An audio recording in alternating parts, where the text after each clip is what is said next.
Hello po, magandang araw. Tara po, magluto po tayo. Meron po tayo ditong giniling, dalawang itlog, at syempre ang ating mapupulang kamatis, sibuyas at bawang. Ang mga yan ay ready na po, nakahiwa na po, at ang ating ampalaya or bitter gourd or bitter melon. Ampalaya, yan. Tara po, samahan po ninyo akong magluto, mga friend. Ready na ang ating mga ingredients at heto, magpainit na po tayo ng ating kawali. Ayan po, at lagyan na rin po natin ng kaunting mantika or sapat na dami ng mantika. Ayan.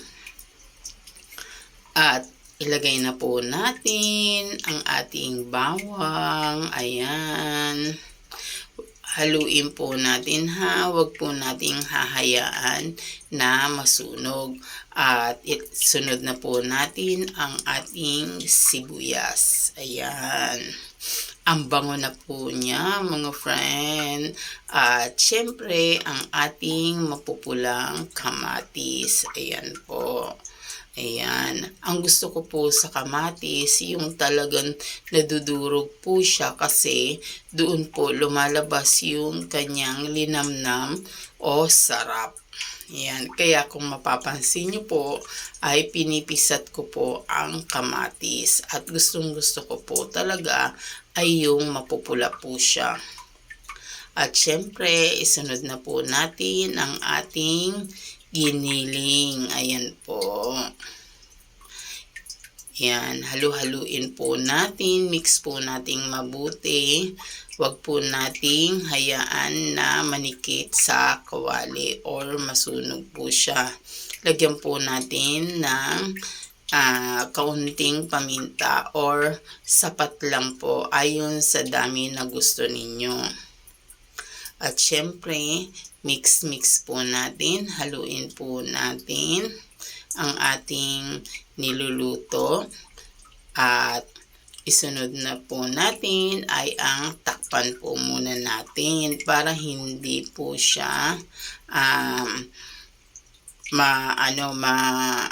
masunog. Kailangan po kasi maluto po siya, kaya pati yung ibabaw kailangan ay maluto. Kailangan po natin na takpan po siya.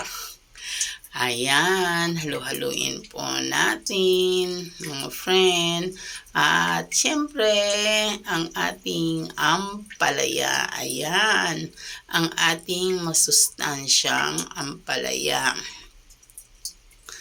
Masustansya po ang gulay na ito. Ayan. Mayaman po siya sa mga vitamins and minerals at ayos po ng ating dugo, lalo na po yung ating blood sugar. Ayan. Paborito ko po ang ampalaya. Kayo po ba? Paborito nyo rin po ba ang ampalaya? Ayan. Lagyan na po natin ng tubig at hayaan po nating kumulo ang ating ampalaya. Haluin po natin para maging even yung pagkakaluto ng ating ampalaya. Ayan. Hayaan po natin kumulo pa ng bahagya. At syempre, dito po ay maglalagay na po tayo ng ating pampalasa ng asin.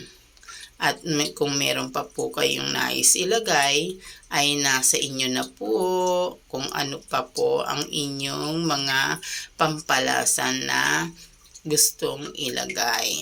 Ayan. At syempre, isunod na po natin ang ating dalawang itlog na binati. Ayan, simutin po natin kasi syempre sayang po yan. Hayaan po natin na maluto ang ating itlog At syempre, haluin po natin. Ayan. Ang sarap. Naaamoy ko po siya. At hindi na po ako nakapagpigil. Ayan, tikman na po natin kung sapat na ang lasa. Wow! Okay na po mga friend.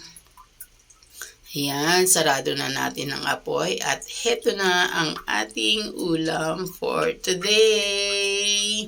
Ginisang ampalaya with giniling. Wow!